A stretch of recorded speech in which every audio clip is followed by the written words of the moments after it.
Hi everyone, this is Sabir Khan. दोस्तों फिर आज नया टॉपिक सीखेंगे। आज पार्ट्स ऑफ सेंटेंस। ये बहुत इंपॉर्टेंट टॉपिक है। इंग्लिश ग्रामर की बात अगर की जाए तो इंग्लिश ग्रामर में डायरेक्ट मैंने क्वेश्चन इस पे डायरेक्ट बहुत कम देखे एग्जामिनेशन में, बट ये ग्रामर का फंडामेंटल होता है। तो लगभग आपका 50% ग्रामर की बेस यही होता है। ये समझने के बाद में बाकी चीज़ें बहुत क्लियर होती है। तो ये हो सकता है कि डायरेक्ट क्वेश्चन ना हो इस पर, बट बहुत फंडामेंटल है और बहुत बेसिक है और बहुत आसान भी है। बहुत सिंपल तरीके से समझेंगे। तो पार्ट्स ऑफ सेंटेंस हम लोग आज देखेंगे। इसमें हम लोग जनरली पार्ट्स ऑफ सेंटेंसेस में सब्जेक्ट, मेन वर्ब, ऑब्जेक्ट और कॉम्प्लीमेंट, ये सब चीज़ें पहचानने की आज कोशिश करेंगे और इसे किस तरह समझा जा सकता है और किस तरह देखा जा सकता है ये देखेंगे। हेल्पिंग वर्ब की बात मैं ज़्यादा नहीं करूँगा यहाँ पे, बिकॉज हेल्पिंग वर्ब और मेन वर्ब का जो लास्ट वीडियो हमने बनाया था तो उसमें बहुत सारी मैंने क्लैरिटी आप लोगों को कर दी थी। तो उसको देखेंगे नहीं वो, और इजी भी है कि वो हम उसे पहचान लो, कोई मुश्किल नहीं उसमें। तो हम लोग देखेंगे। अब हम लोग पार्ट ऑफ सेंटेंसेस की बात करें तो पार्ट ऑफ सेंटेंसेस में सबसे इम्पोर्टेंट जो होता है वो होता है मेन वर्ब। सेंटेंस हमने लास्ट वीडियो में हमने देखा था कि सेंटेंसेस किसको कहते हैं, जिससे एक कंप्लीट मैसेज या एक आइडिया रिवील होता हो, तो वो सेंटेंस होता है। यानी किसका एक कंप्लीट मैसेज होता है वो। अब कोई भी ऐसा सेंटेंस है जिसमें वर्ब ना हो तो उसका कंप्लीट मीनिंग नहीं हो सकता। तो वर्ब के बिना जो सेंटेंस है वो कभी कंप्लीट नहीं होता है। तो वर्ब बहुत इंपॉर्टेंट है इसमें। तो पार्ट्स ऑफ सेंटेंसेस हम जब पढ़ेंगे ना तो हमको सबसे पहले फाइंड आउट करना है मेन वर्ब कौन सा है उसमें एक्शन क्या हो रहा है वो देखना है। ठीक है, जब हम लोग एक्शन देख लेंगे कि हाँ ये काम हो रहा है या ये एक्टिविटी हो रही है, तो फिर हमें मेन वर्ब का पता चल जाएगा।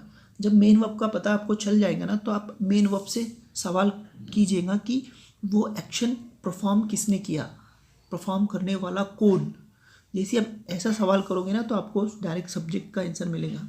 आपको डायरेक्टली उसको सवाल करना है मेन वर्ब को कि ये एक्शन किसने परफॉर्म किया या फिर एक्शन परफॉर्म करने वाला कौन। तो वो आपको डायरेक्ट लेके जाएगा कहाँ पर, सब्जेक्ट के ऊपर। अब ये जो एक्शन हुआ था तो ये परफॉर्म करने वाला मिल गया हमें। अब ये एक्शन परफॉर्म किस पर हुआ, यानी ये किस पर परफॉर्म हुआ है, क्योंकि एक्शन किसी ना किसी के ऊपर तो परफॉर्म होता ही है। कुछ ना कुछ तो एक्शन का जो मेन एक्शन जिस पर परफॉर्म होता है वो कुछ ना कुछ तो होता ही है। तो वहाँ पे डायरेक्ट सवाल करने का कि एक्शन परफॉर्म किस पे हुआ या फिर एक्शन में क्या हुआ है, तो वहाँ पे आपको डायरेक्ट ऑब्जेक्ट के ऊपर लेके जाएगा। एग्जाम्पल में और बहुत अच्छे से समझ में आ जाएगा, सो बेफिक्र रहिए। हाँ, जो रह जाएंगे वो कॉम्प्लीमेंट रहेंगे। सब्जेक्ट, ऑब्जेक्ट और वर्ब, मेन वर्ब के बाद में जो भी रह जाएंगे वो रहेंगे कॉम्प्लीमेंट रहेंगे आपके। तो बाकी सब कॉम्प्लीमेंट रहेंगे। ठीक है, तो ये चार चीज़ें हमको देखनी है बहुत अच्छे से। अब हम लोग एग्जाम्पल पढ़ते हैं। अब देखिए यहाँ पे ये पहला इमेज में एक हाथ आपको दिखाई दे रहा होगा, ठीक है, और ये एक पेन है। ठीक है, अब ये हाथ जो है तो ये एक लड़की है जो कि पेन दे रही है किसी को, तो पेन देने का एक काम कर रही है। तो यहाँ पर मुझे तीन चीज़ें दिखाई देती है। पहली है ये जो हाथ है लड़की का, ये ए, और बी ये जो पेन है, और सी यहाँ पे देने का काम। अब जो देने का एक्शन है वो आपको दिखाई नहीं दे रहा होगा, पर वो एक एक्टिविटी हो रही है, यहाँ पे एक एक्शन हो रहा है। तो वो भी एक हमारे लिए अभी एक थिंग की तरह लेंगे हम लोग उसको। ठीक है, तो देने का जो एक्शन है उसको हम लोग कहते हैं देना, या फिर एक्शन कहते हैं, तो उसको कहते हैं वर्ब, है ना, मेन वर्ब, जहाँ पर एक्टिविटी होती है, कुछ एक्शन होता है। ठीक है, तो यहाँ पर देने का काम, जिसे हमने सी नाम दिया है, ये पेन को देने का काम हो रहा है। तो हमारा वर्ब क्या है यहाँ पर, देना। ठीक है, अब ये देने का काम कौन कर रहा है, यहाँ पे सवाल करने का, मेन वर्ब से डायरेक्ट सवाल करने का कि जो एक्शन कौन परफॉर्म कर रहा है या फिर देने का काम कौन कर रहा है। आपको आंसर डायरेक्ट मिलेगा सब्जेक्ट। तो ये हाथ देने का काम कर रहा है, तो ये हो गया सब्जेक्ट। अब यहाँ पर दूसरा सवाल ऐसा करना है कि देने का एक्शन किस पे परफॉर्म हो रहा है। तो आपको दिखाएगा कि ये देने का एक्शन है ना, ये पेन पर परफॉर्म हो रहा है, पेन पर परफॉर्म हो रहा है एक्शन देना। देखो असल एक्शन में जो असल प्रोसेस जो हो रही है पेन पे हो रही है, देने की, पेन को ही दिया जा रहा है, तो पेन की मूवमेंट हो रही है। तो असल में एक्शन परफॉर्म होता है ऑब्जेक्ट के ऊपर। तो यहाँ पर ऑब्जेक्ट है पेन जिस पर एक्शन परफॉर्म हो रहा है। दूसरा एग्जाम्पल साइड में है, आप इसे देखेंगे तो आपको समझ में आएगा कि यहाँ पर ये एक लड़का है। ठीक है, ये क्या कर रहा है, ये विंडो को ओपन कर रहा है। तो यहाँ पे भी तीन चीज़ें हैं, एक ये लड़का हो गया, एक ओपन करने का एक्शन हो रहा है यहाँ पे, उसको खोल रहा है वो, तो ओपन करने का एक्शन है। और तीसरी तीसरी चीज़ है यहाँ पर खिड़की है, ये विंडो है। तो तीन चीज़ें हैं यहाँ पे भी, ठीक है। पहला लड़का है जो खोल रहा है, दूसरा खोलने के एक्शन है जो हो रहा है वहाँ पे, ठीक है। और तीसरा यहाँ पर विंडो है जो ओपन हो रही है। तो यहाँ पर ओपन होना या फिर खोलना ये क्या है, वर्ब है, एक्शन है, ठीक है। तो हम क्या करते हैं अक्सर कि वर्ब से सवाल करते हैं दो। पहला सवाल ऐसा है कि वो वर्ब का जो एक्शन है वो कौन परफॉर्म कर रहा है। तो खोलने का जो एक्शन है वो कौन परफॉर्म कर रहा है, ये लड़का। तो ये लड़का क्या हो गया, ये हो गया सब्जेक्ट। ये लड़का क्या हो गया, सब्जेक्ट। अब ये जो एक्शन है खोलने का किस पे परफॉर्म हो रहा है, विंडो पे। तो विंडो क्या हो गया यहाँ पे, ऑब्जेक्ट हो गया। देखिए एक्शन विंडो पे परफॉर्म हो रहा है ना कि लड़के पे। लड़का एक्शन परफॉर्म कर रहा है बट खोलने का एक्शन परफॉर्म किस पे हो रहा है, विंडो पे हो रहा है, विंडो पे, खिड़की पे। ओके, तो बस इतना ही है, ये पहचानने के इतने ही तरीके हैं और बाकी सब चीज़ें क्लियर हो जाती है। आप इस तरह अगर पहचानोगे ना तो आपको यकीनन कभी प्रॉब्लम नहीं आएगी और आप डायरेक्ट 1 सेकंड में आप आंसर काढ़ोगे इसका, या फिर आप समझ लोगे उसको। एग्जाम्पल से लिखते हैं, देखो यहाँ पर वही है, यहाँ पे Priya gives a pen in examination hall. तो यहाँ पे गिव्स क्या हो गया, ये हो गया वर्ब, एक्शन हो गया। अब ये एक्शन का मतलब होता है देना, तो ये देने का काम कौन कर रहा है या फिर देने का एक्शन कौन परफॉर्म कर रहा है, तो ये प्रिया। तो ये प्रिया क्या होगी, सब्जेक्ट। अब देने का एक्शन किस पे परफॉर्म हो रहा है, क्या दिया जा रहा है वहाँ पे, पेन। तो ये क्या हो गया, ऑब्जेक्ट। अब ये तीनों पहचान लिए हमने। अब ये जो बाकी जो बच गया ये है सब कॉम्प्लीमेंट, ठीक है, ये सब कॉम्प्लीमेंट है। अब सिर्फ हम 4 चीज़ें पढ़ेंगे, इसमें और भी चीज़ें होती है बट इंपॉर्टेंट यही है, हमको यही समझनी है, बाकी और उलझना नहीं है, ये 4 समझना है और आगे बढ़ना है। दूसरा एग्जाम्पल यहाँ पे देखिए, Kabir open window suddenly. Kabir open the window suddenly. तो यहाँ पे ओपन करना क्या हो गया है, आपका मेन वर्ब हो गया। अब ओपन करना मतलब खोलना। अब ये खोलने का एक्शन कौन परफॉर्म कर रहा है, कबीर, ठीक है। और ये ओपन करने का एक्शन किस पे परफॉर्म हुआ, विंडो पे। तो ये क्या होगी, विंडो, ऑब्जेक्ट हो गई। और सडनली क्या हो गया, कॉम्प्लीमेंट हो गया। तो इस तरह हमें इन चीज़ों को देखना है और बहुत इजी तरीके से समझ में आते हैं, इसमें कोई दिक्कत नहीं है, बहुत आसान है। बस आपको इसको विजुअलाइज करके पढ़ना है। आप इसको विजुअलाइज करेंगे ना तो आपको बहुत सारी चीज़ें अच्छे से समझ में आएंगी। अगर विजुअलाइज नहीं करेंगे तो आपको थोड़ा समझने में दिक्कत होगी, ऑब्जेक्ट पहचानने में थोड़ी दिक्कत आ जाती है कभी कभी। बट आप विजुअलाइज करेंगे ना कि एक्शन किस पे परफॉर्म हो रहा है असल में, तो आपको सीधा सीधा विजुअलाइज होगा कि अरे हाँ एक्शन तो पेन पे परफॉर्म हो रहा था, अरे एक्शन तो विंडो पे परफॉर्म हो रहा था, तो कोई दिक्कत नहीं आएगी। तो इस तरह हमको करना है इसको, ठीक है। आप याद रखिएगा सब चीज़ें। देखिए यहाँ पे एक टीचर है, तो ठीक है, वो क्या काम कर रही है, पढ़ाने का, पढ़ाने का। तो यहाँ पे पढ़ाना ये काम हो रहा है, काम, ठीक है। अब यहाँ पे पढ़ाना मतलब काम हो रहा है ना, टीचिंग हो रही। तो टीचिंग कौन कर रहा है यहाँ पे, तो वो है टीचर। तो जो एक्शन परफॉर्म करता है उसे क्या बोलते हैं, सब्जेक्ट। पढ़ाना एक एक्शन है और पढ़ाने का काम कौन कर रहा है, वो सब जो काम करता है वो सब्जेक्ट। तो पढ़ाना मतलब टीचिंग, टीचिंग करने का काम कौन कर रहा है, टीचर। तो टीचर क्या हो गया, सब्जेक्ट। अब टीचिंग करने का काम किस पे परफॉर्म हो रहा है, किस पे हो रहा है परफॉर्म, तो कोई टॉपिक होगा जैसे ग्रामर। मान लो टीचर ग्रामर पढ़ा रही, तो पढ़ाने का एक्शन किस पे परफॉर्म हो रहा है, ग्रामर पे। ग्रामर पढ़ाया जा रहा है वहाँ पे। याद रखिए कि एक्शन जिस पे परफॉर्म होता है ना उसे कहते हैं ऑब्जेक्ट। तो ग्रामर क्या हो गया यहाँ पे, ऑब्जेक्ट हो गया। आपको इसको विजुअलाइज करके पढ़ेंगे ना आप, जो स्क्रिप्ट लिखी होती है उस पर देखेंगे तो आपको थोड़ा कंफ्यूज होने के चांसेस रहेंगे, बट उसको चीज़ों को विजुअलाइज करेंगे ना तो यकीनन कभी प्रॉब्लम नहीं आएगी। मुझे कभी प्रॉब्लम नहीं आती इसमें, तो आपको भी सेम वैसी होंगी, ठीक है। नेक्स्ट एग्जांपल देखते हैं हम लोग। देखो यहाँ पर ये लड़का है, लिख रहा है यहाँ पे, है ना। तो लिखना मतलब क्या हो गया, एक्शन, राइटिंग, है ना। तो राइटिंग, अब राइटिंग मतलब लिखना, लिखने का काम कौन कर रहा है, भोला, मतलब ये लड़का। तो ये क्या हो गया, सब्जेक्ट, ओके। लिखने का काम किस पे परफॉर्म हो रहा है, किस पे हो रहा है, लड़के पे हो रहा है क्या, नहीं, पेपर पे हो रहा है लिखने का काम, ये पेपर पे, ओके। लिखना काम है और लिख रहा कौन है, वो सब्जेक्ट है, और लिखने का काम किस पे परफॉर्म हो रहा है, वो है ऑब्जेक्ट। तो यहाँ पे पेपर, तो पेपर क्या है, वो है ऑब्जेक्ट। इसको विजुअलाइज करेंगे ना तो क्लियरली समझ में आएगा। आगे देखते हैं। अब ये एग्जांपल है। अब देखिए यहाँ पे ये बच्चा क्या कर रहा है, स्माइलिंग कर रहा है। देखो कितना प्यारे से स्माइलिंग कर रहा है ना, स्माइल करना मतलब मुस्कुराना, हंसना, ठीक है। तो हंसने का काम कौन कर रहा है यहाँ पे? चाइल्ड, लड़का, बराबर। स्माइलिंग, यहाँ पे स्माइलिंग क्या है? वर्ब है। तो हंसने का काम, स्माइलिंग यानी हंसना, तो हंसने का काम कौन कर रहा है? ये चाइल्ड, ये बच्चा, ठीक है। ये हंसने का एक्शन किस पे परफॉर्म हो रहा है? देखो कुछ है, कुछ दिखाई दे रहा है, किस पे परफॉर्म हो रहा है? बच्चे पे ही ना, चाइल्ड पे हो रहा है ना। हाँ बिल्कुल चाइल्ड पे हो रहा है। यहाँ पे कोई दूसरे वर्ड में एक्शन परफॉर्म नहीं हो रहा है किसी पे। हंस रहा भी वही है और हंसा भी वो खुद पे ही परफॉर्म कर रहा है एक्शन। तो ऐसे टाइम में सब्जेक्ट भी वही है और ऑब्जेक्ट भी वही है। क्लियर हुआ? यहाँ पे कोई दूसरा आपको ऑब्जेक्ट नहीं दिखाई देगा। जैसे यहाँ पे पेपर था, जैसे लिखने का काम किस पे परफॉर्म हो रहा था? पेपर पे। समझ में आया? नेक्स्ट एग्जाम्पल ये है, देखो student was going together from bus stop, ठीक है। मतलब ये बच्चे यहाँ पे साथ में जा रहे हैं बस स्टॉप से। तो यहाँ पे साथ में जा रहे हैं, तो जाना मतलब गोइंग, ये क्या हो गया? आपका वर्ब हो गया। अब जाने वाले कौन?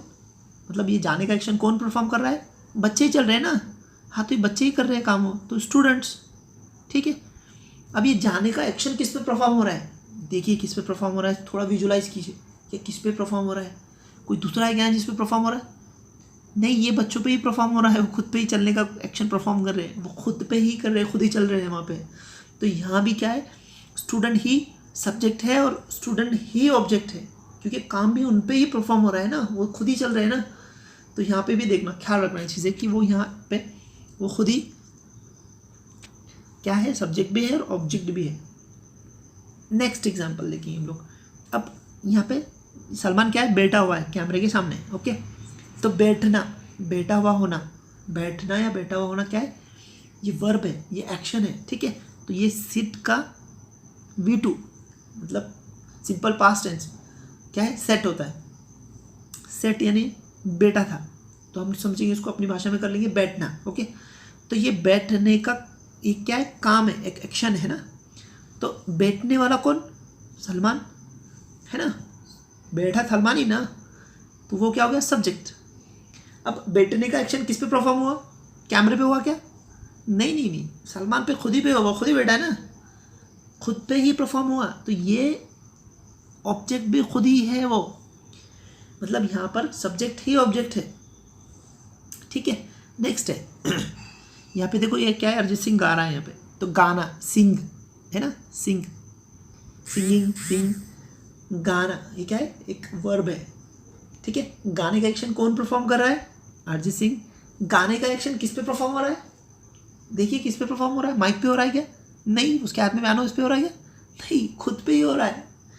खुद अरिजीत सिंह पे उसका एक्शन परफॉर्म हो रहा है, क्योंकि वो खुद ही गा रहा है ना, खुद पे परफॉर्म कर रहा है ना, उसकी होटल रहे ना वो पे, ठीक है।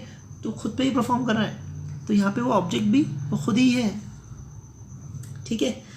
तो आपको मैं एक बात क्लियर कर देता हूँ यहाँ पे, जब सब्जेक्ट ही ऑब्जेक्ट रहता तो उसमें कोई दूसरा ऑब्जेक्ट नहीं रहता। या फिर हम लोग ऐसा कह सकते हैं कि कुछ वर्ब ऐसे रहते हैं जिसमें ऑब्जेक्ट नहीं रहता है, ठीक है। एक्शन है ना जो, तो ऑब्जेक्ट के पास ट्रांसफ़र नहीं होता है, वो वापस फिर से रिवर्स किस पे आ जाता? सब्जेक्ट के ऊपर। तो ऐसे जो सेंटेंसेस रहते हैं जिसमें एक्शन ट्रांसफ़र नहीं होता है ऑब्जेक्ट के ऊपर, खुद सब्जेक्ट के ऊपर वापस रिवर्स होता है, ऐसे सेंटेंसेस रहते हैं, उन्हें कहते हैं इन ट्रांजिटिव वर्ब। इन ट्रांजिटिव वर्ब। तो ये दो एग्जांपल मैंने आपके सामने रखे, और ये इन ट्रांजिटिव वर्ब के एग्जांपल है। इन ट्रांजिटिव वर्ब ऐसे होते हैं, या फिर इन ट्रांजिटिव सेंटेंसेस ऐसे होते हैं जिसमें एक्शन ट्रांसफ़र होकर ऑब्जेक्ट के ऊपर नहीं परफॉर्म होता है, वो वापस रिवर्स गियर मारता है और वापस सब्जेक्ट के ऊपर ही आके परफॉर्म होता है। तो ऐसे जो वर्ब रहते हैं ना, तो उन्हें कहते हैं इन ट्रांजिटिव वर्ब। और जो हमने ये देखा भी, ये वाले एक्शन, जैसे ये 2-4 एग्जांपल देखे, तो यहाँ पे एक्शन ट्रांसफ़र होता है सब्जेक्ट से ऑब्जेक्ट के ऊपर। जैसे यहाँ पे ओपन होना क्या हो गया? सब्जेक्ट हो गया। ओपन होने का एक्शन किसने परफॉर्म किया? कबीर ने, मतलब ये लड़के ने, है ना। ओपन होने का एक्शन किस पे परफॉर्म हुआ? तो ये खिड़की पर। तो एक्शन क्या हो गया? ट्रांसफ़र हो गया ऑब्जेक्ट के ऊपर। तो ये ऑब्जेक्ट है, मतलब एक्शन यहाँ से ये करता है और ऐसा ट्रांसफ़र हो जाता है ऑब्जेक्ट के ऊपर, तो उसे कहते हैं ट्रांजिटिव वर्ब। ट्रांजिटिव वर्ब कहते हैं उसे, बहुत आसान है। एक्शन अगर ऑब्जेक्ट उसमें रहा तो ट्रांजिटिव, नहीं रहा तो फिर वो इंट्रांजिटिव वर्ब हो जाता है। उम्मीद करता हूँ आपको समझ में आ रहा होगा जो मैं समझा रहा हूँ। तब भी आपको अगर नहीं समझ में आ रहा होगा जो मैं समझा रहा हूँ तो आप प्लीज़ कमेंट बॉक्स में लिख कर बताइए, मैं और अच्छी तरह से उसको बताने की कोशिश करूँगा। ठीक है, अब हम लोग थोड़ा आगे बढ़ते हैं। ठीक है, यहाँ तक अब ये कुछ अलग टाइप की एग्जांपल है, मैं थोड़ा समझाता हूँ आपको। देखिए यहाँ पे ये जो है तो टीचर है ना, ये स्टूडेंट को पढ़ा रही है यहाँ पे, है ना। ठीक है, मान लो ग्रामर पढ़ा रही है, हम लोग मान लेते हैं ग्रामर पढ़ा रही है ना।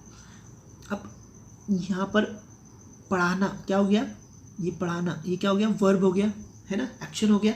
पढ़ाना, टीच, उसने पढ़ाया था, तो ये क्या हो गया, वर्ब हो गया। अब पढ़ाने का जो काम है, जो एक्शन है, वो कौन परफॉर्म कर रहा है यहाँ पे, पढ़ाने का काम कौन कर रहा है या फिर कौन परफॉर्म कर रहा है, टीचर ना, मतलब मैडम। तो मैडम क्या होगी, सब्जेक्ट। ठीक है, अब ये टीचर पढ़ाने का एक्शन किस पे परफॉर्म हो रहा है, मतलब क्या पढ़ाया जा रहा है वहाँ पे, क्या पढ़ाया जा रहा है, ग्रामर, है ना, ग्रामर ही पढ़ाया जा रहा है ना। तो एक्शन किस पे परफॉर्म हो रहा है, ग्रामर के ऊपर। ठीक है, अब यहाँ पर मैंने कहा था कि जो बाकी रहेंगे वो कॉम्प्लीमेंट रहेंगे। तो मान लो ये एक कॉम्प्लीमेंट है और एक ये कॉम्प्लीमेंट है, नहीं, यहाँ पर ये कॉम्प्लीमेंट नहीं है। एक चीज़ आपको थोड़ा समझाता हूँ मैं। यहाँ पे दो तरह के ऑब्जेक्ट होते हैं, एक रहता है डायरेक्ट और एक रहता है इनडायरेक्ट। ठीक है, अब यहाँ पे जैसे टीचिंग करने का काम किस पर परफॉर्म हो रहा है, ग्रामर पे। तो ये ग्रामर पे डायरेक्ट परफॉर्म हो रहा है, तो ये हो गया डायरेक्ट, आपका डायरेक्ट ऑब्जेक्ट, सीधा सीधा जो हमने पहले देखे अभी तक। एक और तरह का ऑब्जेक्ट होता है एक्शन जिस पे डिलीवर होता है ना, या फिर एक्शन जिस पे डिलीवर होता है, या फिर बोल सकते हैं हम लोग ऑब्जेक्ट, ये जो मेन ऑब्जेक्ट है ना, ये जिस पे डिलीवर होता है। आप ऐसा भी बोल सकते हैं उसमें कि एक्शन किस पे डिलीवर हो रहा, या फिर कौन रिसीवर कौन है उसका, रिसीवर कौन है, या फिर जो ऑब्जेक्ट है उसका रिसीवर कौन है। दोनों तरह से आप बोल के समझ सकते हैं उसको। लेने वाला, जिसके पास ऑब्जेक्ट जाता दिया जाता, या फिर उसके पास डिलीवर होता, तो उसे बोलते हैं indirect object, indirect object. Okay, तो यहाँ पर ये जो ग्रामर है ना, ये डिलीवर किसको हो रहा, स्टूडेंट को, याद रखना, स्टूडेंट को डिलीवर हो रहा है। तो यहाँ पे स्टूडेंट इनडायरेक्ट ऑब्जेक्ट है। दो तरह के ऑब्जेक्ट रहते हैं, एक डायरेक्ट और इनडायरेक्ट। पहला डायरेक्ट एक्शन परफॉर्म होता और दूसरा ऑब्जेक्ट डिलीवर होता, या फिर एक्शन डिलीवर होता उसके पास, या फिर वो रिसीवेंट रहता, उसको रिसीव करता। डिलीवर होना कहने के बजाय हम बोल सकते हैं वो रिसीवर रहता, यानी उसको रिसिपिएंट भी कह सकते हैं हम लोग। ठीक है, जैसा भी समझे वैसा, तो उसको बोलते हैं इनडायरेक्ट ऑब्जेक्ट। ठीक है, तो यहाँ पे स्टूडेंट क्या है, इनडायरेक्ट ऑब्जेक्ट है। अब इनकी पहचानने की और एक कंडीशन है, जो डायरेक्ट ऑब्जेक्ट रहता ना, वो नॉन लिविंग थिंग रहता, नॉन लिविंग थिंग, निर्जीव वस्तु, जिसमें जान नहीं होती है, ऐसी चीज़ें होती हैं। और जो इनडायरेक्ट ऑब्जेक्ट रहता है ना, वो जान वाली चीज़ें होती है, अक्सर जान वाली, जिसमें जान होती है, ऐसी लिविंग बीइंग होते हैं। ठीक है, याद रखना। नेक्स्ट एग्जांपल पढ़िए। अब यहाँ पे माय फादर, अब ये मालूम है ये एक फादर है और ये अपने बच्चे को क्या दे रहे हैं, पैसे दे रहे हैं। ठीक है, अब यहाँ पर देना है ना, देना है ना, देना यानी गिव्स, ये तो ये हो गया एक्शन, हो गया वर्ब, हो गया। ओके, तो देना एक वर्ब हो गया, तो देने का एक्शन कौन परफॉर्म कर रहा है, फादर, माय फादर, है ना। देने का एक्शन कौन परफॉर्म कर रहा है, माय फादर, तो ये क्या हो गया, सब्जेक्ट। देने का एक्शन किस पे परफॉर्म हो रहा है, क्या दिया जा रहा है, मनी, है ना। तो मनी क्या हो गया, ये आपका, ये हो गया ऑब्जेक्ट। अब डायरेक्ट एक्शन परफॉर्म हो रहा है उसको, तो डायरेक्ट ऑब्जेक्ट हो गया। ठीक है, अब बाकी चीज़ें रहेगी, ये मी और ये ऑन टाइम। तो देखो मैंने कहा कि एक और तरह का ऑब्जेक्ट होता है, जैसे कहते हैं इनडायरेक्ट ऑब्जेक्ट। तो इनडायरेक्ट ऑब्जेक्ट में क्या होता है, जो ऑब्जेक्ट या फिर जो एक्शन है, जो एक्शन होता है ना, वो उसको रिसीव करता है। तो यहाँ पे ये देखो ऑब्जेक्ट रिसीव करने वाला कौन है, ये मी यानी मैं। तो ये हो गया आपका इनडायरेक्ट ऑब्जेक्ट। याद रखना, जिस पे एक्शन परफॉर्म होता है वो डायरेक्ट ऑब्जेक्ट होता है, और एक्शन को या फिर ऑब्जेक्ट को रिसीवर, रिसिपिएंट जो रहता है ना, वो इनडायरेक्ट ऑब्जेक्ट होता है। याद रखना, इनडायरेक्ट ऑब्जेक्ट हमेशा से कौन रहता है, जान वाली चीज़ होती है, इंसान हो सकती है या जान वाली कोई भी चीज़ हो सकती है, याद रखना। ओके, अब नेक्स्ट एग्जांपल पे आते हैं। अब यहाँ पे गिव्स, यहाँ पे भी प्लस और गिव्स है। ठीक है, गिव्स यानी देना। तो my brother gives me a beautiful bike. ठीक है, तो मतलब गिव यानी देना, देना मतलब एक्शन हो गया, देना मतलब एक्शन हो गया। तो ये देने का काम कौन कर रहा है, माय ब्रदर, है ना। माय ब्रदर क्या कर रहा है, देने का काम। तो ये क्या हो गया आपका सब्जेक्ट। देने का एक्शन किस पे परफॉर्म हो रहा है, क्या दिया जा रहा है वहाँ पे, बाइक। क्लियरली समझ में आ रहा है, बाइक दी जा रही है। हम लोग ब्यूटीफुल पे नहीं गए, सीधा बाइक पे गए, क्यों, क्योंकि हम सवाल कर रहे हैं दोस्त से। तो बाइक क्या हो गया आपका, डायरेक्ट ऑब्जेक्ट। अब ये ऑब्जेक्ट को या फिर एक्शन को कोई रिसिपिएंट है क्या, हाँ मी है यहाँ पे, है ना, क्योंकि ऑब्जेक्ट उसको वही रिसीवर है ना उसका, या फिर वही रेसिपिएंट है ना। तो मी इनडायरेक्ट ऑब्जेक्ट हो गया। ब्यूटीफुल क्या हो गया, कॉम्प्लीमेंट हो गया आपका। जो बाकी रहते ना कॉम्प्लीमेंट रहते हैं, टेंशन नहीं लेने का, डायरेक्ट कॉम्प्लीमेंट मारने का। और भी चीज़ें होती है बट हम लोग उसको उतना ज़्यादा नहीं जा रहे क्योंकि इतना काम भी नहीं आता हो। ये चारों चीज़ें बहुत इंपॉर्टेंट होती है। तो हमको बाकी कॉम्प्लीमेंट की कैटेगरी में डाल के मोगले होना है, फ्री होना है, टेंशन नहीं लेने का। लास्ट एग्जाम्पल है ये स्लाइड का, Kabir wrote a very interesting novel on the pattern law. ठीक है, अब यहाँ पे वर्ब क्या हो गया, रोट, लिखना, लिखा क्या गया, सॉरी लिखने वाला कौन, कबीर, सब्जेक्ट हो गया। लिखा क्या गया है, या लिखने का एक्शन किस पे परफॉर्म हुआ है, किस पे हुआ है, नोवेल, है ना, नोवेल ही लिखी ना, हाँ नोवेल लिखी, तो नोवेल आप कहीं नहीं गए, अपन डायरेक्ट सवाल करें ना ऐसा, लिखने का एक्शन किस पे परफॉर्म हुआ है या फिर क्या लिखा गया है, तो डायरेक्ट आप उसके जवाब में आप डायरेक्ट ऑब्जेक्ट पे जंप करते, कहीं भी होने दो उसे, कहीं भी होने दो बराबर जंप करेंगे उस पर। तो नोवेल लिखा गया है यहाँ पे, तो नोवेल क्या हो गया, ऑब्जेक्ट हो गया। बाकी चीज़ें यहाँ पे इसको कोई जिसके पास इसकी डिलीवरी हो रही या फिर रिसिपिएंट कोई दिख रहा है, इसमें कोई नहीं है, तो इसमें कोई दो ऑब्जेक्ट है नहीं फिर इसमें। ठीक है, तो यहाँ ये 3 एग्जाम्पल है, इसमें क्या है, 2 ऑब्जेक्ट है, एक रेसिपिएंट है जो इनडायरेक्ट ऑब्जेक्ट रहता, ज़्यादातर हमेशा से क्या रहता, लिविंग बीइंग रहता, याद रखना 2 ऑब्जेक्ट भी होते हैं, एक को कहते हैं डायरेक्ट और एक को इनडायरेक्ट। मैं उम्मीद है मुझे कि आपको समझ में आया होगा सब चीज़ें। अब यहाँ पर कुछ एग्जाम्पल मैंने लिखे हैं, देखो यहाँ पर आप देखोगे ना, ये फ्लावर क्या है, खूबसूरत है, ये सॉरी ये फ्लावर है ना जो, तो खूबसूरत है, बराबर। ये कह रहा है कि मैं डॉक्टर हूँ, एक डॉक्टर हूँ। दे आर बैड बॉय, ये बुरे बुरे बुरे लड़के हैं। और she has a very costly car, इसके बाद बहुत महंगी कार है। तो ये 4 एग्जाम्पल यहाँ पे मैंने लिखे हैं। अब इसमें आप देखिए कि इसमें एक्शन क्या हो रहा है। पहले में देखो, फ्लावर आर वेरी ब्यूटीफुल, तो कोई एक्शन होता हुआ दिख रहा है यहाँ पे आपको, नहीं दिख रहा है आपको, सिर्फ हेल्पिंग वर्ब दिखेगा आर, है ना, कुछ एक्शन दिख रहा है, क्या हो रहा है यहाँ पे, कुछ नहीं हो रहा है। ठीक है, यहाँ पे देखो आई एम अ डॉक्टर, यहाँ पे भी कोई एक्शन नहीं है। दे आर बैड बॉय, यहाँ पे भी कोई एक्शन नहीं है, सिर्फ हेल्पिंग वर्ब दिख रहा है आपको। यहाँ पर she has a very costly car, यहाँ पे भी कोई एक्शन नहीं है, सिर्फ हेल्पिंग वर्ब दिख रहा है। तो ये कुछ ऐसे एग्जाम्पल होते हैं जिसमें हेल्पिंग वर्ब होता है ना, वो खुद मेन वर्ब की तरह काम करता है।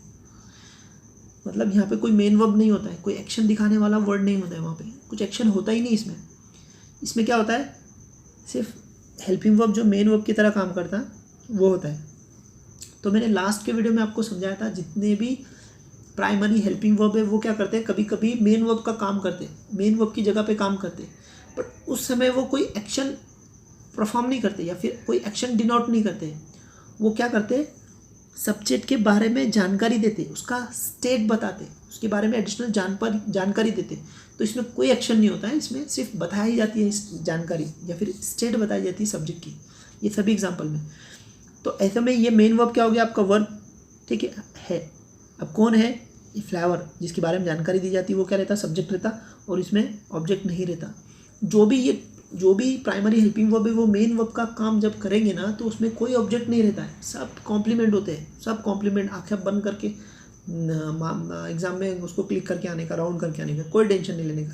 सिर्फ उसमें क्या रहता है, वही मेन वर्ब रहता है और सब्जेक्ट रहता है बस, जिसके बारे में जानकारी, सब्जेक्ट के बारे में जानकारी बताई जाती है उसमें, सब्जेक्ट के बारे में, सब्जेक्ट की स्टेट बताई जाती है। तो ये सब यहाँ पे, जैसे फ्लावर आर वेरी ब्यूटीफुल, तो फ्लावर के बारे में जानकारी बताई जा रही है कि वो ब्यूटीफुल है ना। यहाँ पे कोई एक्शन नहीं है, यहाँ पे ये बताया जा रहा है कि आई एम अ डॉक्टर, मैं एक डॉक्टर हूँ, है ना, एक डॉक्टर हूँ बताया जा रहा है। तो यहाँ पे बताया जा रहा है कि डॉक्टर है, तो आई है सब्जेक्ट और ये एम जो है वो हो गया आपका मेन वर्ब, और ये कॉम्प्लीमेंट हो गए सब, ये वेरी ब्यूटीफुल भी कॉम्प्लीमेंट हो गए। Next example, they are bad boys, तो यहाँ पे वो बुरे लड़के हैं, ऐसा इसका मीनिंग है। तो ये हो गया मेन वर्ब, क्योंकि यहाँ पे कोई मेन वर्ब नहीं है, तो हेल्पिंग वर्ब भी मेन वर्ब रहेगा, और जिसके बारे में जानकारी बताई जाती है वो दे, वो होता सब्जेक्ट, और बाकी कॉम्प्लीमेंट। इसमें मेन वर्ब के बाद में जो सब्जेक्ट और मेन वर्ब, हेल्पिंग वर्ब जो मेन वर्ब का काम करता है ना, वो और सब्जेक्ट उसके बाद में सारे कॉम्प्लीमेंट होते हैं। तो बहुत आसान है इसको पहचानना, कंफ्यूज होने का काम ही नहीं है इसमें, सबसे ईजी है। अब जो हमने अभी तक पढ़े उसका एक कुछ यहाँ पर एग्जाम्पल सेट किए मैंने, थोड़ा पढ़ लेते उसे और आपको समझ में आ ही गया होगा। अभी मैंने जो फिगर में आपको चीज़ें समझाई बस वही है और कुछ नहीं है, बहुत ईजी है।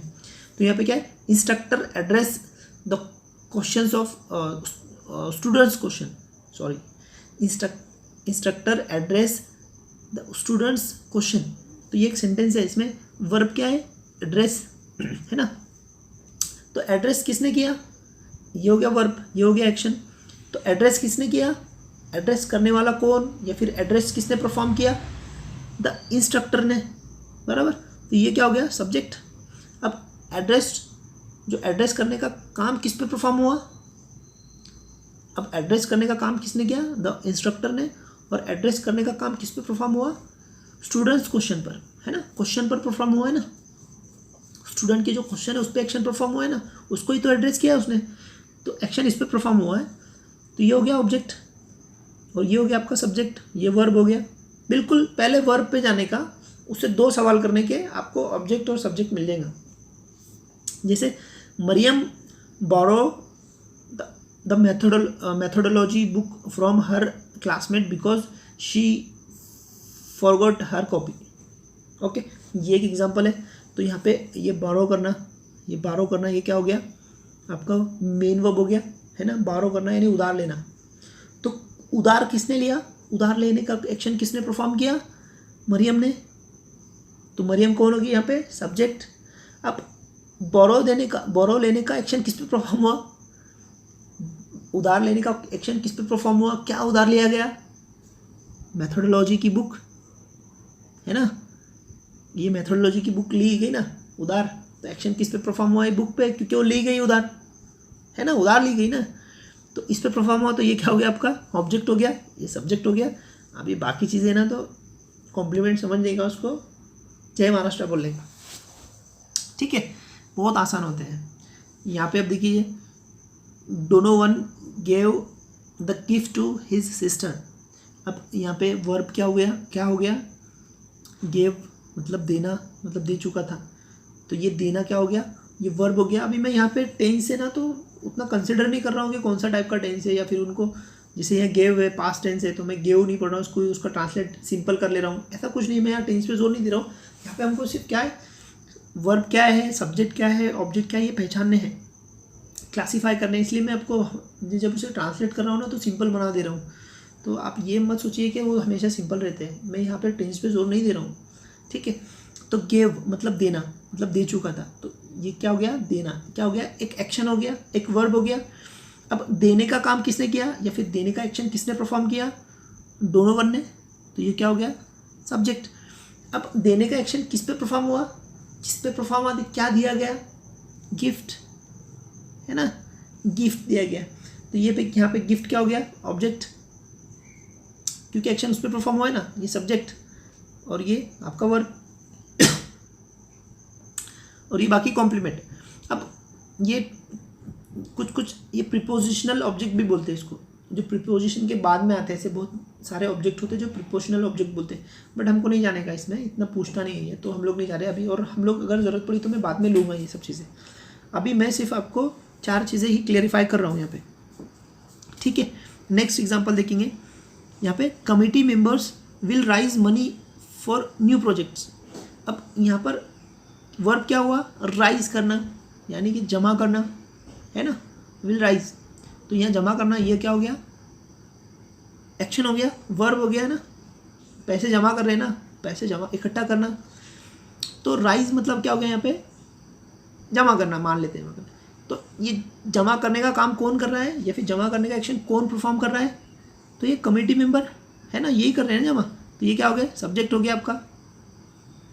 देखो जमा करने का जो एक्शन है वो किस पे परफॉर्म हो रहा है, क्या जमा हो रहा है वहाँ पे, सोचिए क्या जमा हो रहा है, मनी हो रही है ना, मनी क्या हो गया फिर आपका ऑब्जेक्ट, और ये बाकी कॉम्प्लीमेंट में डालने का। इसको आगे बढ़ते हैं, द बेबी वॉज क्राइंग, है ना। तो यहाँ पे क्या वर्ब है, एक्शन क्या हो रहा है, यहाँ पे रोने का काम हो रहा है, क्राइंग मतलब रोना। अब देखिए यहाँ पे रोने का एक्शन परफॉर्म कौन कर रहा है, कौन कर रहा है परफॉर्म, द बेबी है ना। कौन रो रहा है यहाँ पे, रोने का एक्शन किस पे परफॉर्म हो रहा है, द बेबी पे। ठीक है, अब सॉरी यहाँ फिर से बताता हूँ मैं आपको, थोड़ा सा मिस हो गया। देखो यहाँ पे द बेबी वॉज क्राइंग, तो क्राइंग क्या हो गया आपका, वर्ब हो गया, एक्शन हो गया ना, रोना एक एक्शन है ना। तो रोने का काम कौन कर रहा है, कौन रो रहा है यहाँ पे, रोने का काम कौन कर रहा है, द बेबी। रोने का एक्शन किस पे परफॉर्म हो रहा है, किस पे परफॉर्म हो रहा है यहाँ पे, एक्शन किस पे परफॉर्म हो रहा है, रो कौन रहा है, तो बेबी छे ना। मतलब खुद एक्शन परफॉर्म करने वाला भी और एक्शन जिस करने वाला भी दोनों एक ही है, बेबी है। तो यहाँ पर इसको बोलेंगे ये इंट्रांजिटिव वर्ब। ठीक है, और ये दोनों केस में भी यहाँ पे कोई ऑब्जेक्ट नहीं होता है, सब्जेक्ट ही ऑब्जेक्ट होता है उसका। ठीक है, यहाँ पे I work for a large firm in Paris है ना। तो यहाँ पे वर्क मतलब काम करना, तो काम करने वाला कौन, आई। काम करने का एक्शन किस पे परफॉर्म हो रहा है, खुद पे हो रहा है ना, कि ये फर्म पे हो रहा है पेरिस में, नहीं ये लार्ज फर्म पे नहीं हो रहा है। एक्शन किस पे, वर्क, काम का एक्शन किस पे परफॉर्म हो रहा है, फर्म से कुछ लेना देना नहीं, उस पर खुद पे ही परफॉर्म हो रहा है, आई पे। सब्जेक्ट भी वही है और ऑब्जेक्ट भी वही है। तो यहाँ पर जो एक्शन है ना वो वापस रिवर्स ट्रांसफ़र ना होकर वापस सब्जेक्ट के ऊपर ही आ जाता है। तो ऐसे जो सेंटेंसेस रहते हैं या फिर ऐसे जो वर्ब होते हैं ना उन्हें इंट्रांजिटिव वर्ब कहा जाता है। दे लाफ्ड अनकंट्रोलेबली, मतलब कोई इतना अनकंट्रोलेबली हंस रहा है ना कि उसे कंट्रोल नहीं हो रहा है यहाँ पे। तो लाफ यानी हंसना, हंसने का एक्शन कौन परफॉर्म कर रहा है, दे। हंसने का एक्शन किस पे परफॉर्म हो रहा है, किस पे परफॉर्म हो रहा है, सोच के देखिए कौन पीसा जा रहा है उसमें, एक्शन का बोझ कौन ले रहा है, वही ले रहे हैं ना, तो ऑब्जेक्ट भी वही हो गया। तो ये भी सेम वैसे ही है। वी टॉक फॉर आवर्स, हमने घंटे बातें की।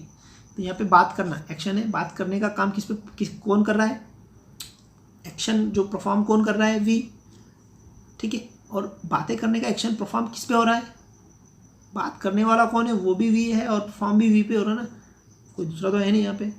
तो ऐसे केस में ये इंट्रांजिटिव वर्ब होते हैं, बहुत ही सिंपल होते हैं। इस तरह अगर आप पढ़ोगे तो बहुत आसान है। अब आप मेरे हिसाब से आपको अब समझ में आ गया होगा। ये कुछ स्लाइड है, बहुत सारी स्लाइड मैंने यहाँ पे, वही है जो मैंने पढ़ाया आपको वही करना है। बहुत सारी स्लाइड है, यह है, आप इसको पूरा पढ़िए। नहीं समझ में आया तो नीचे कमेंट बॉक्स में कमेंट कीजिए, मैं आपको इसका एक्सप्लेन करूँगा। बाकी वही चीज़ें हैं, आप मैं जिस तरह बोल रहा हूँ ना उस तरह ही फॉलो करते रहिए, आपको पूरा क्लियर हो जाएगा इसमें। ये भी स्लाइड है, इसको थोड़ा पॉज करके पूरा पढ़ने का। उसके बाद में ये एक स्लाइड है, इसको पढ़ने का। मैंने इसमें तरह तरह के इससे रिलेटेड सारे वो रखे हैं इसमें। तो आपको प्रैक्टिस के लिए आप इसको सॉल्व कीजिए। अगर नहीं होता ना तो आप कमेंट में बता देना, मैं इसको फिर से थोड़ा सा कोई फिगर के साथ में या फिर एग्जांपल के साथ में उसको और एक्सप्लेन करूँगा। ठीक है, ये है यहाँ पे, ये हेल्पिंग वर्ब है जो मेन वर्ब की तरह यूज़ हुआ है। ठीक है, तो यहाँ पे वो एक्शन डिनोट नहीं करता, वो क्या करता है, स्टेट ऑफ सब्जेक्ट बताता, स्टेट सब्जेक्ट के बारे में जानकारी बताता। तो यहाँ पे आपको कोई एक्शन नहीं दिखेगा, ये सब्जेक्ट के बारे में जानकारी दी जाएंगी उसमें। और ये मेन वर्ब, हेल्पिंग वर्ब भी खुद मेन वर्ब का काम करेंगे और ये बाकी क्या रहेंगे, कॉम्प्लीमेंट रहेंगे। यहाँ पर ऐसे सेंटेंसेस में जब हेल्पिंग वर्ब मेन वर्ब का काम करता है ना तो वो सब वर्ब हो जाता है और बाकी ये सब्जेक्ट हो जाता है जिसके बारे में जानकारी दी जाती है। और जो बाकी रहते हैं ना कॉम्प्लीमेंट रहते हैं, टेंशन नहीं लेने का, यहाँ पे बेफिक्र रहो। तो आपको याद रखना है, सबसे आसान होते हैं जो हेल्पिंग वर्ब मेन वर्ब का काम करते हैं ना, तभी इसमें बहुत कुछ ज़्यादा रह नहीं जाता, क्योंकि वो खुद मेन वर्ब हो जाते हैं और वो जिसके बारे में जानकारी देते हैं वो सब्जेक्ट हो गया, बाकी सब कॉम्प्लीमेंट हो गए। इस तरह के एग्जाम्पल है। ठीक है, तो आप ये जो स्लाइड है ना, मैं इसको नहीं पढ़ा रहा हूँ, आप खुद प्रैक्टिस कर लेना। 3-4 स्लाइड है, आप इसको पॉज करके पढ़ लीजिएगा। नहीं समझ में आया तो मैं हूँ यारो, कमेंट बॉक्स में बता देना, फिर मैं फिर से लूँगा आपको और अच्छे से समझाने की कोशिश करूँगा। तो आज के लिए इतना ही था। फिर कल नए वीडियो के साथ में कुछ नई कंसेप्ट के साथ मिलेंगे और अच्छे से पढ़ेंगे, मज़े करेंगे। ओके, और ये कुछ हमारी क्लासेस, हम लोग ऑनलाइन और ऑफलाइन क्लासेस लेते हैं सेंट्रल गवर्नमेंट की जो टीईटी होती है उसके लिए, और महा टीईटी के लिए, महाराष्ट्र गवर्नमेंट खुद अपनी एक टीईटी लेती है उसके लिए, और साथ साथ टाइट के लिए भी प्रिपरेशन करा के लेते हैं। तो जो हमारी क्लासेस होती है स्पेशली उर्दू और इंग्लिश मीडियम के लिए होती हैं। तो जो भी आप लोग चाहते हैं कि ऑनलाइन क्लास करना है इनके लिए, तो आप हमें कांटेक्ट कर सकते हैं। ये जनवरी में जो महा टीईटी के एग्ज़ाम हुए थे उसके कुछ रिज़ल्ट है हमारे, कुछ बच्चे पास हुए थे और उसके बाद में उससे कुछ दिन पहले ही एग्ज़ाम हुए थे, सेंट्रल गवर्नमेंट की CTET हुई थी दिसंबर 19 में, तो उसके भी कुछ रिज़ल्ट है हमारे। तो ये सब हमारे रिज़ल्ट है क्लास के। कांटेक्ट करना है तो ये हमारी क्लास का नाम है इमाम कोचिंग इंस्टीट्यूट औरंगाबाद में, ये दोनों उसके एड्रेस है। आप ऑफिस पे भी जाके विजिट कर सकते हैं। आपको फ़ोन पे कांटेक्ट करना है तो यहाँ पर कॉल कीजिए, ये मेरा नंबर है और ये अंजुम मैम का नंबर है, तो आप यहाँ पे भी कॉल कर सकते हैं। ओके, अभी के लिए इतना ही। फिर नए से मिलेंगे फिर से, और इन सब के लिए बहुत बहुत शुक्रिया, अपना टाइम देने के लिए बहुत बहुत शुक्रिया। Thank you very much, bye bye.